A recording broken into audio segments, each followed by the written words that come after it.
Hey guys, it's Erica Scosio here with the Child Care Director's Chair podcast. I am so happy you tuned in today. Let me tell you, I cannot even describe the feeling I have in my heart for how often you guys are showing up for me. And I'm going to keep bringing on the best guests that I can. Today, I want to talk a little bit about legacy, and I wanted to share a quote. And it says, "The greatest legacy we can leave in early childhood education is the imprint of our values and vision on the next generation." So today we're going to explore how you, a leader in ECE, can craft a lasting legacy that shapes not only your center, but our field as a whole.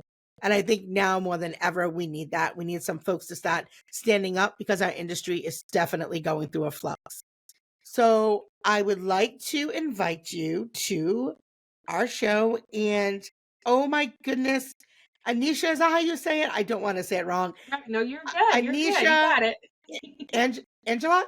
Yeah, Anisha Angela. perfect. Anisha Angela, you probably know her. She is a early childhood education coach. She is a speaker. She is all the things fabulous with early childhood education. And we are so excited to have her on the show. So welcome to the show. Thank you so much, Erica. I am so excited to get talking with you and get into the nitty-gritty. I have already heard a couple of, your sessions and your conversations. I just know that this platform is just exactly what childcare directors and leaders are needing. So thank you for having me. Oh, thank you. So tell us all how you came into this field. What drove you here? You know, Oh, you can give us it's the it's a short while version. back. Yeah, it's a while back. So let's see. Well, you know what? I've always had a love for children. That's what brought me, and I think that's what brought a lot of us here, right? There was a love and excitement for teaching and being around children. So that's what drew me in. But what kept me was just the impact that we make. And we'll talk a little bit more about that, throughout the session, all that great stuff. But just the impact that you make when you are in a child's lives, it takes a village, right? To take care of a child. You're a part of that family as well when you bring children in and you're a part of their lives. So I think it was just that feeling of being a part of a community that is raising and supporting the raising of children that really just kept me here in the field. But it was that love of just teaching. That was what it is for me. Yeah. So, it's funny. I didn't know I wanted to be a teacher. I came in the other way as a parent. I was like, I'm not leaving my child with people I don't know. And there were lots of great lots of great programs in my area, but I was just like, no. Was my first kid, and yeah, and it's something that never left. Like I always had, like, still to this day, my child's now 25, was always like my gauge of would I put my child here, and I would always use that as my gauge and use my gut, and it certainly has helped me um over my career, and but I didn't know I was going to love being a teacher, but I do. I really do love it. I'm an on-site owner. That's how much I love it. And Yeah. yeah, just it's a journey though. It's definitely a journey It for is. It sure. is. So tell me, what do you think a legacy leadership, what does that mean to you in the context of early childhood education? We're just throwing it around, but we want people to know, what does that mean to you? Yes. Okay. So the word legacy within itself, it means, you said it yourself in that quote. It's that imprint, it's influence, it's just impact that you make on people. So that's what a legacy is. Now, in the context of early education and in leadership, it's big. It's huge. The work that we do, especially as leaders, we are leaving an imprint and an influence on those within the ECE community. So, in a leader's perspective, that's leaving an imprint on the educators. We are empowering them to be the best version of themselves so that they can show up and be the best version for the children. So, we're doing that and we're creating a legacy in that way. We're creating a legacy through the families that we support, the families that walk through our doors that come in really confused. They don't know where to start, they don't know what to do, but they come in feeling like they're at home and that they can leave their little ones in our care and they remember that. So that's a legacy. So leadership legacy and just leaving a legacy behind is you thinking to yourself, outside of the day-to-day things that I do, what impact and what feeling do I want to leave with people? at the end of the day. When I say I'm going to put my hat up, whether it's, legacy doesn't always have to be like the big, like, D word where you die or anything like that. It could be, but it's not always that. It could be maybe you move from one position to another center to another. What is the impact, and how do you want people to how to feel when they have left your presence? And I love having this conversation, not even just with leaders. I have this conversation with educators as well, because they're doing legacy work as well. And it's so great because when I ask them a thing about the people that have left a legacy in their lives, they have some amazing stories of people that have left things that they use even today. So then I challenge them to really reframe the way that they look at their everyday work and really say, okay, I'm not just here taking care of children or taking care of a center or running a program. I'm actually leaving a legacy behind that people are going to remember. So that's what legacy work is, just looking at our role as leaders on a bigger scale, because we are a big deal. Yeah. I when I think about leadership too, I want the folks who maybe aren't uh titled, don't have a title.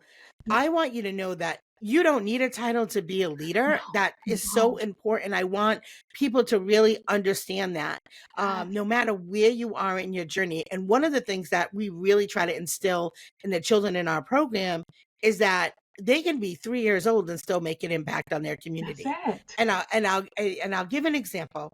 So when we do tours with families, we talk about, yes, academics is important, but Mhm. being a good person is equally important. And that Yes. is the message of our program. And so we Yes. grow leaders from the age of, 2, 3 years old, up into, like you said, the ranks of your teachers, moving from a teacher to an assistant director to a director to a childcare owner, or whatever it is that's in their heart. Maybe it's they leave your program, they go to a charter school, like it's whatever's in Mhm. their heart. But that impression, that you make that impact when people remember you. I still have kids that come visit, and that are Yes. like, oh my God, you're my favorite teacher. And I have some of their kids. I mean, talk about a legacy. I'm watching kids of kids that I had, right? But, Yes. I want everybody to feel inspired after listening today to this podcast, that everybody can be a leader and everybody can leave a legacy regardless of your title. So that's Oh, what I it love means to that. me, in early childhood education. We really want to Yes, yes, empower our little folks, because we talk about a yes. legacy. And to me, And can legacy you means a long time. Yeah. yes, completely, completely. And you know what, Erica, what would be what would happen to our field when everybody sees themselves as a leader? Not just the people that are sitting in the office and running the centers. When our teachers and our educators Mhm. start to feel like leaders, it will really ignite and create a spark in our field that will bring our field to that next level of having the Mhm. best quality out there. And that's what we're all fighting for. We're fighting to be sure that we have the best quality centers, the best quality experiences for the families. And that's what brings our field to that next level. So I think it's beautiful that that's been your aspect. I'm happy that you mentioned that because it's so important. So you and I clearly are already jazzed up. It's like five We're five here. thirty in the Yeah, afternoon. We already did our whole day. But I I love for it. those folks who are like, I can't, I just am not quite that ignited yet. I want to Mm. ask you, as our early childhood coach, what do you see? What do you think really makes people be hesitant to see themselves in that way? What is that barrier? You know what? There's a long list, but I think the biggest thing is just society. Society doesn't make us feel very great about what we do, right? We're consistently proving, I'm in Canada. I think you're in the US, and it's the same Mhm. issue. We're proving to society that we are important. The work that we do is the foundation of education, foundation of life. And it gets extremely tiring trying to prove that. So I can see where educators and leaders get to a point where they're like, if they don't see it, why do I, right? And it brings you to this thought process and to the space where you start to diminish the work that you do. And that's why I love being the early childhood coach, because I like to breathe that right back into them to remind them that their work is just so important. Like, I think the best I thought it would have been the greatest example, but that's a conversation for a different time. But COVID, when they shut all the Mhm, daycares down and they had all of these mhm, rules and regulations, and what did they have to do? They had to open them right back up again. They had to open them mhm. up because society could not move without these early educators and these programs. So this is how we should feel. But I understand why they don't see their work as legacy building, is because we're constantly being diminished, and looked at as babysitters and those that are not important and just the afterthought. So I understand, but I really hope, as you mentioned in this conversation, they'll start to look at their field and what they do every day just a little bit bigger, because the impact is just so extreme. Yeah, and I think right now the open invitation is there because the conversation is finally happening, right? Mhm. There is not one news channel, not one Yeah. newspaper you cannot open Mhm. where they're not talking about early childhood education. And they're going to use Right. different terminology and different segments. They'll call us a daycare, a childcare, early learning center, depending where you are. But at the Mhm. end of the day, I do think that, when you talk about the diminishment, I've been having some school teachers come on to our show and talking with them. I'm like, if we're segregated in our own field, our own Yeah, industry, right? that's true. We need to have that conversation. We need to have that conversation. We all need to be respectful. It is education, right? Yeah. And we many of us have the same degree. We had to Yeah. have the same credentials, right? And Exactly. so I think, this is a conversation that is finally happening. So I'm happy about that. And I Yeah. need these ladies who are working with infants, toddlers, preschool, after school programs to really start to understand that you are equally important. And for those of you in the infant room, you might be more important. I said it. You Let might me be more tell you. because so many things happen in that or those early ages, 0 to 3. I mean, come on now. You get that 5-year old in kindergarten. You did not start teaching there. They did not just No. start learning in kindergarten, right? No. You're lucky they No. even know how to sit in a chair. You can thank us for that later, right? Yes. There's so many things that are so important. So I Yes. think it's so important. And I noticed that on your social media, you talk a lot about affirmations.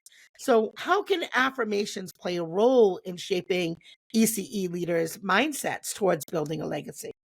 Yeah. So, I'm a firm believer that, you kind of captured it in what you said earlier too, with, it starts with our community, right? The work and the progress, it starts with our community. And I think to take that another step further is, in order for us to show up as our best selves and to show up as the most powerful beings that we are in early education, we have to start affirming ourselves.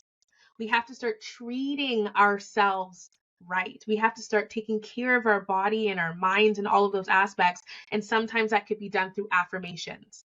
The same love and passion that you give to families, that you give to the children, because I know people are listening, they are just top of the line educators and leaders in listening, right?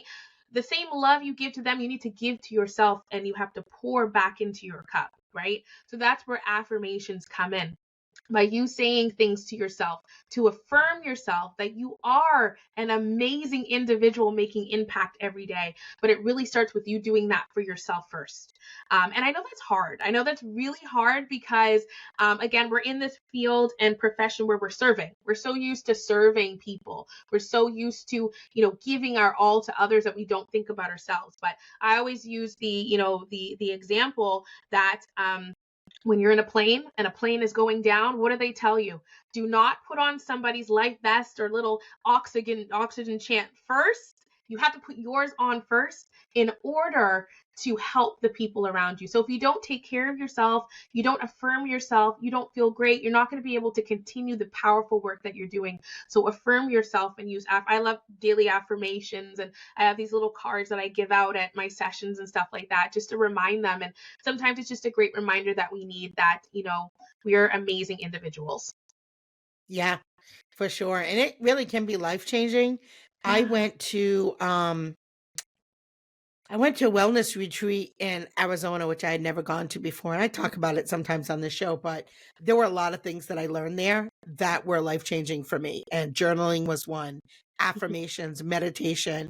And Yeah. it all sounds so woo woo, but I promise you, once you put it into effect, it does change the way that you view things. Maybe it doesn't change the world, but it changes you, the way that you You. see things and the Yeah. way that you handle the constant daily stress of what we do, or negativity or drama, or like you said, all these like voices coming at you. You lost my kid's sock, like all those things.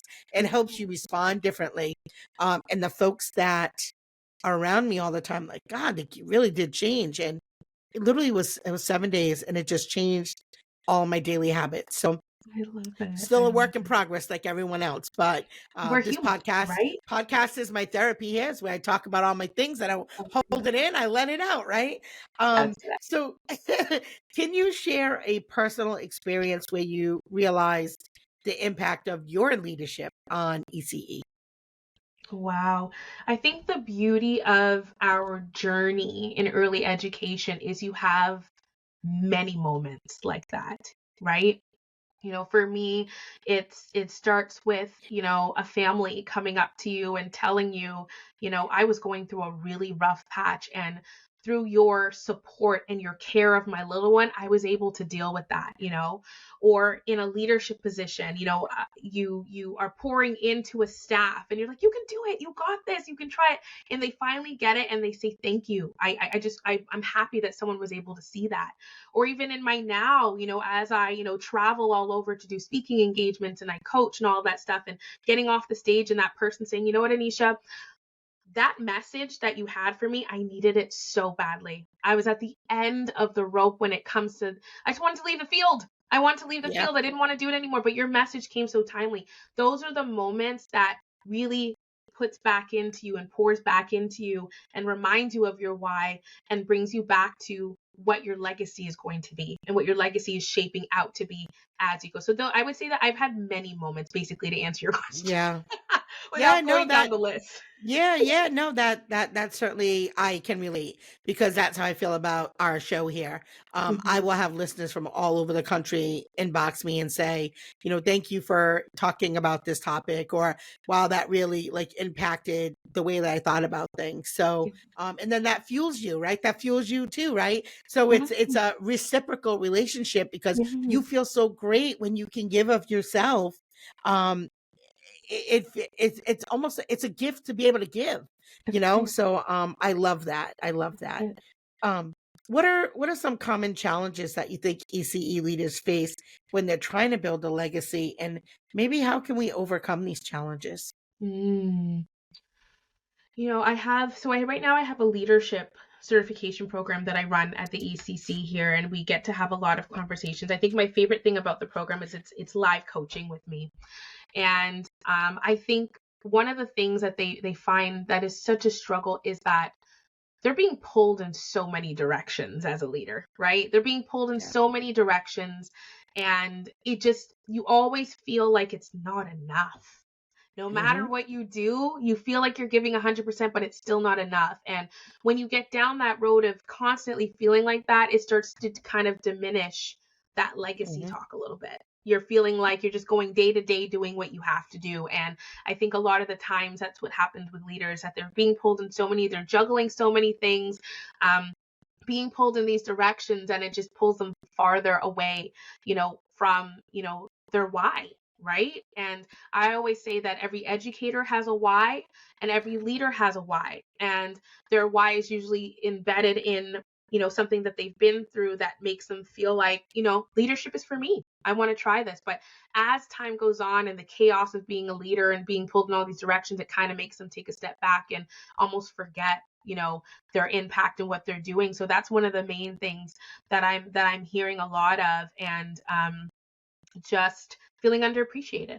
I think our field altogether, we all feel Yeah. underappreciated. Add a layer of leadership on top of that, it's too much sometimes. So I feel like that those are the main things that I've heard. And when you start to feel like that, you start to really question, the impact of your work when those things happen.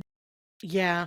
That's it's almost like when I'm talking to you, it's like I'm talking to some of my directors, because that Huh. really is truly, what I hear on a regular basis.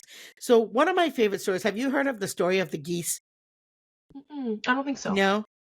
So I'll do a real quick summary, but it makes me think of that, right? So the story of the geese is basically geese fly together in a V, Mhm. and it cuts down the share of the wind. And it's Mm, not always the same goose that is in the front. They Oh, take turns. And so yeah, they honk to cheer each other on. And yeah, so I think it's okay for yeah, us to remember that we don't always have to be the one leading the charge, right? that's it. It is okay to, and people use the word delegate, but I'm not going to use that word. I'm going to use the word it's okay to let others take the lead when you need to take a rest and get to the end of Yes, the line. It's okay to do that. And yes, so as a director, maybe you're not the owner of a center. It's yes, okay to share those feelings with the owner of your center or your assistant yes, director of say, hey, I'm really feeling like I need some support here. Would you yes, mind taking the lead on this project? Because we tend to, as leaders, like feel like we're going to let people down if we don't do every single yes, task, right? And yes, so this is one of the things that it took me a while to get to. As an owner, it even took me a while to yeah, get to it. And I said, you know what? I can't do everything. And you know what? That's okay. I'm going to do the best mhm, I can in the areas that bring me the most joy, right? Because there are yeah, some tasks that don't bring us joy and don't yeah, fill our cup. But yes. the funny thing is, it might fill someone else's cup It's true. because, It's so right? true. It might fill someone else's cup, right? For me, to me, filing is the most tedious thing in the world. And I have teachers like, I would love to go in your office and Please file. let me I'm like, file. let's flip. I'm going to go read a story. I'll go implement the science project. You can go file.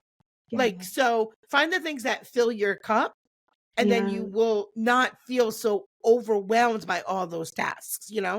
And there yes, are yes. so many.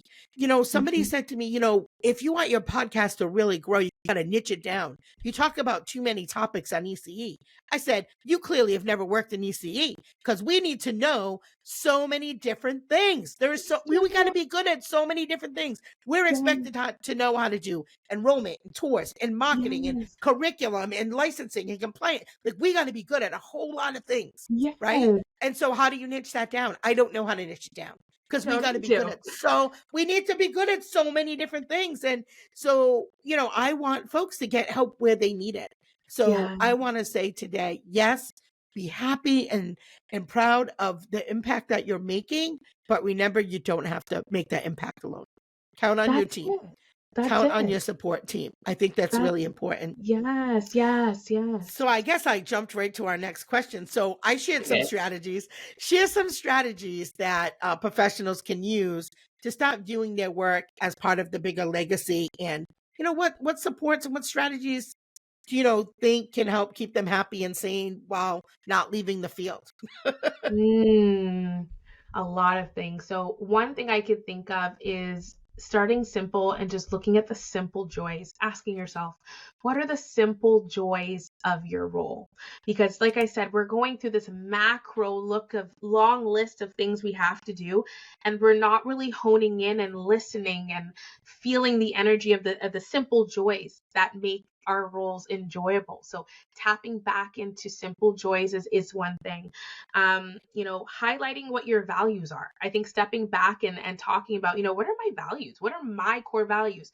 Businesses have core values, and Mm-hmm. everything that they do runs around those core values. Now, each person, a leader, you have core values as well. What are those? Revisit what those are, and you start to look at what you do a little bit differently. A core value for myself and my business is communication. I love communication. I love to talk, but I love communication, right? I love having the opportunity of exchanging of ideas. So everything Mm-hmm. that I do is around communication, right? So revisiting your values is also a thing to really connect to your legacy as well. Um, I would say another thing is having legacy talks with your team.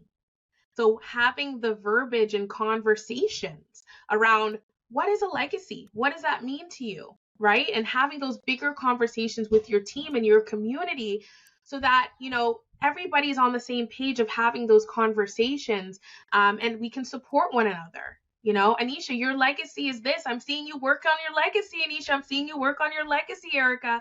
That's some good stuff. I love it. So building a community and having those conversations. So those are just a couple of examples. I think primary is just sitting down and thinking to yourself and reflecting, what legacy? do I want to leave behind? That's first over anything.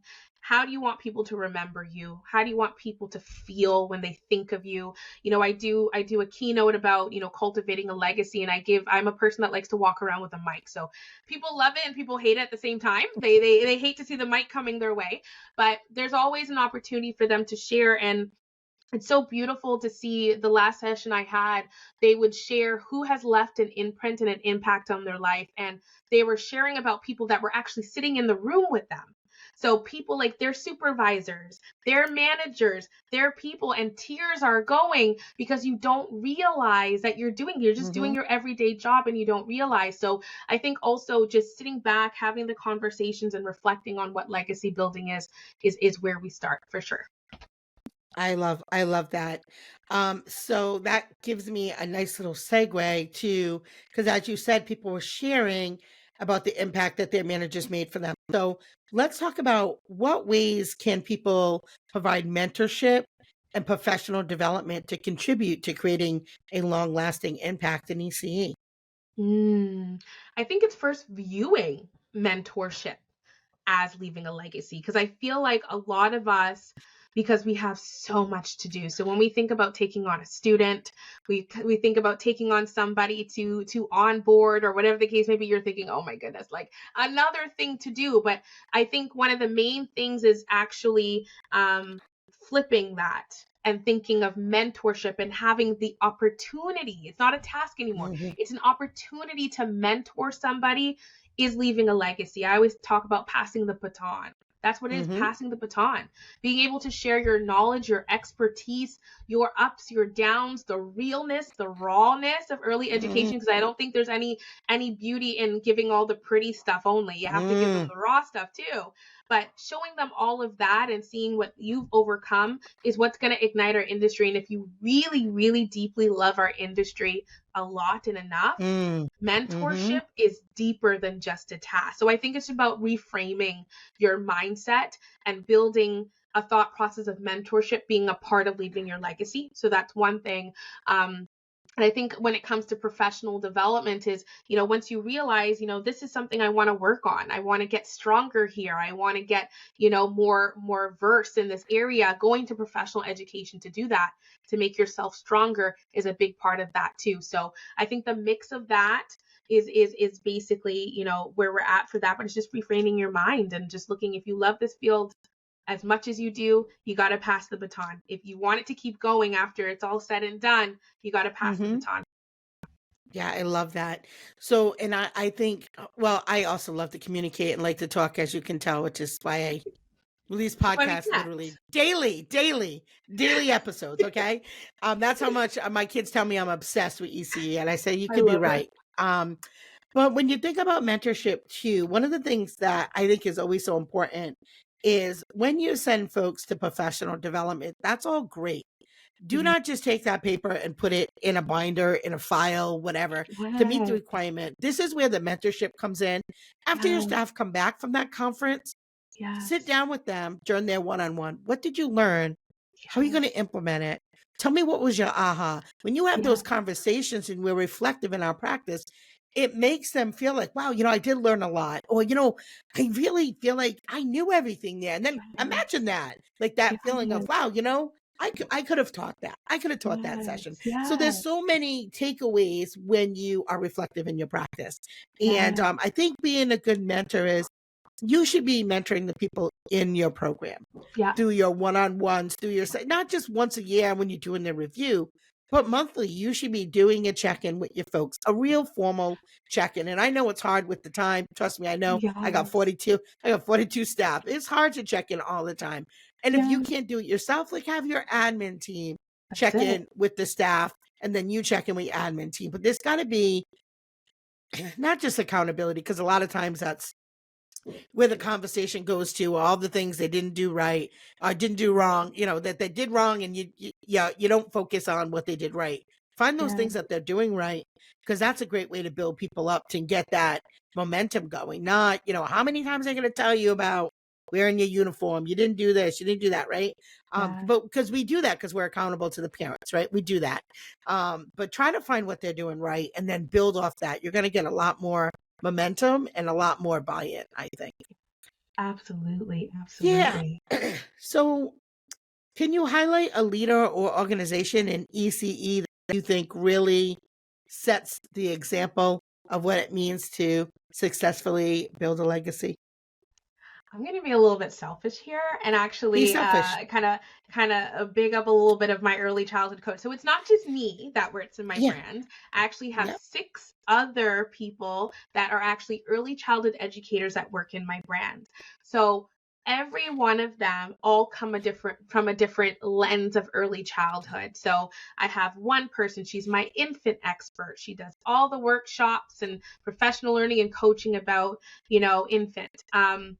I have one of my advisors that is my kindergarten program expert, and she talks about that. But I would really love to take a moment to really, really acknowledge them and the work that they're doing in this brand and also in the community, because they were proven really great leaders. And now they've taken this next step with me through the early childhood coach and now building a community of even more leaders through our brand. So I think watching, because they work for me on the sidelines, but they also have full time jobs as well. So they're juggling Mhm. both and they're doing amazing things in the field. So definitely, I would say, just to honk my horn a little bit, my team, they're also really, really awesome.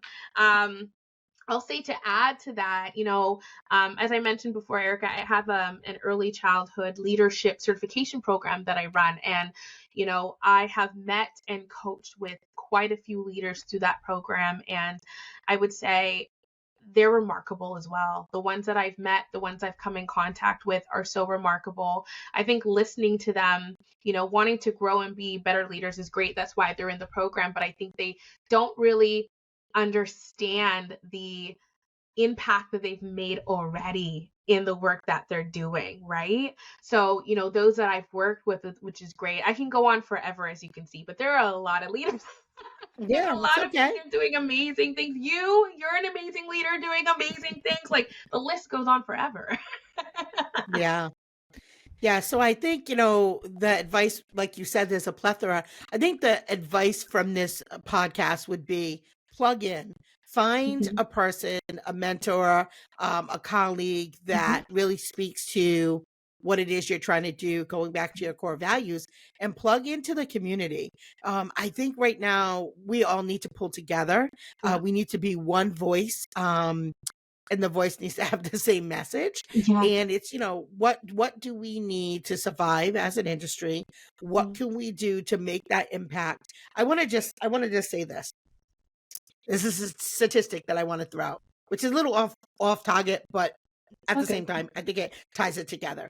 So 98% of childcare businesses are owned by women and Hmm. driven by women.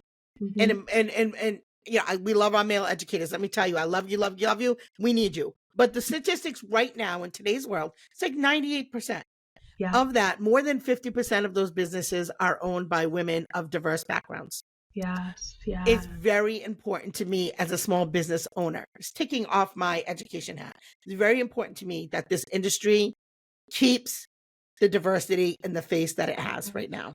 Yeah. And so I need all of us to raise that voice because we're not shy. There are a Yeah. lot of leaders. And Absolutely. so we do need to come together through a variety of ways, connect with people. I mean, we're not even in the same country. All right. No. And we're having this conversation. This is a Yeah. global thing, really, Yes. Global. and we're all different places. And but we all need to work together because every headline is on this topic right now. We have Yes. we have we have the means to make a difference. We have the means to use our voice. The platform is there. Finally, right? We're having Mhm. these real conversations about early childhood education and what they mean to our communities, our families, our teachers, our economy, all of the things. It's very, very connected. And so there's a lot of legacy builders out there. And if you're listening, I know you're one of them. So please, please, Absolutely. please, please, please do whatever you feel like you can outside of the four walls of your center. Yeah. Advocate, get connected with your advocacy Amen. agency in your state, in your country, wherever you feel like you can make the biggest impact, right? I think Yeah. it's important. So tell folks before we wrap up, because I know you got your leadership session in a few minutes. Um, tell folks a little bit about how they can learn more about affirmations to reinforce their commitment, or, if you have any favorite affirmations you want to share. Oh, I have a lot. Well, I think the beauty of affirmations is the specific there's no specific affirmation for one person. It's all built. I could show somebody an affirmation and it may be like, oh, that's sweet, that's nice. And for some person, they're like, oh my goodness, I'm writing this down, right? So it's about finding the affirmation that speaks to your heart, that speaks to your soul, that speaks to where you want to see yourself. It could be as simple as just going on a Pinterest look and looking up affirmations on that aspect. I know for my team, we post a lot of them in our Facebook groups and stuff like that, and we just hope that somebody grabs. But the affirmation that I walk around with, I usually bring a little card with me, is that early childhood educators and leaders are the foundation of our world and our society. I love that affirmation because it just shows you the impact, no matter where you are in this field, of the work that we do. So society cannot move without us, and it really just weighs on you heavy because you realize your work is not just changing diapers, is not just transitions, is not just classrooms. It's basically Hmm. building our tomorrow leaders, our doctors, our dentists, our teachers, our whoever the children want to be when they grow up. We're building our society that we might not even get to see. We won't even get to see that part of society, right? But we're a part of that. So I'd say that would be the affirmation that I would share, but I definitely feel if somebody wants to get into affirmations, just go and look for the ones that feel deepest to you. I always tell people, write it down somewhere, put it on somewhere on a board in your office where it's always in your face, but really just connect with the one that connects to your soul. Okay. And I know you're a speaker, and as you said, you're a keynote and so forth. Who is your favorite speaker and why? Oh. Hmm. In the ECE, does that have to be in the It doesn't ECE? have, no, it Okay. does not. All right. All Does right. not. Okay. I'm Who trying to really think. speaks to you? It's so funny because okay, so I'm a Brene Brown fan. I love myself some Brene Brown. She didn't start out as like a huge speaker. She was an author and she did that other work, but her topics just sit so well with me. Who else?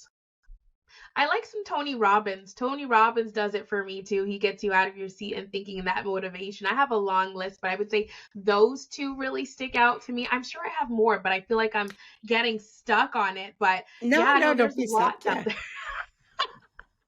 I wish I I could know it's think of so off more. top. She's like, you did not prepare No, me for you're that good. question. You're good. I like to spill the tea on this show. Um, my absolute favorite, and it's so funny because when you think EC, you think unicorns and rainbows and little vests and little tote bags. But sometimes we can be really, really. I'm not gonna fierce. That's the word I'm Yeah, gonna use. We can be fierce and tenacious, especially when it's caring about people and things that we love. yeah. My absolute favorite is ET. Oh, And I love ET, not because he swears, but I love ET because I'm older. We're almost the same age. And yeah, I love that he talks about you can really become yourself at any age. I yeah, love that he shares that you can go from literally being homeless to not, to yeah, being at the top of your game. I love that he, talks about believing in yourself. I love that he talks about, the degrees, and we're in a field of degrees where he has degrees and he doesn't even hang them on the wall because it wasn't about that for him. It was that's it. about I have mine just and hung knowing. on the Yeah, wall. that's right. So I absolutely love ET, and I love Gary V. And Yeah, I'll leave that there. I'll leave that there. so Honest funny. and raw and real. Honest, raw and Yes, real. So, but there are so many wonderful motivational speakers, and I'm yes. sure that you're one of them. So before we wrap up, why don't you tell folks your socials, how they can reach you, how they can follow you, all the things, so they can find out more about you. All right. Well, they can find me on almost every social media platform. If they start one more social media platform, Erica, I won't be able to keep up. But I am on, I am on TikTok at Anisha.theecc, as well as Instagram and Facebook, also Anisha.theecc. collectively as well, we have an ECC community page on Instagram called the ECC.community. So you can find us on Instagram, TikTok, Facebook, and all that great stuff. You can definitely connect with us on our website, Anisha, the ECC.com, and that's where you'll be able to see lots of details about our team, about our keynotes, about our coaching and consulting, and all of that great stuff. Well, YouTube. We're on YouTube. I don't really post on it a lot, but we're on YouTube too. If you want to find us over there, Anisha the ECC. But yeah, just about anywhere. Just type in the ECC or Anisha, and you'll be able to find us. Awesome, awesome, awesome. Thank you so much for being such a great guest. For those of you who are still with us, I appreciate you so very, very much. As you know, we are on YouTube and we do post every day. So hit the subscribe button. It really helps us bring on wonderful guests. We're going to keep showing up every day. You keep showing up, we're going to keep showing up. I love ECE, and remember, it's the little details that make a big difference in the impact of the success of your childcare business. Thank you so much for tuning in. And as always, have a great day.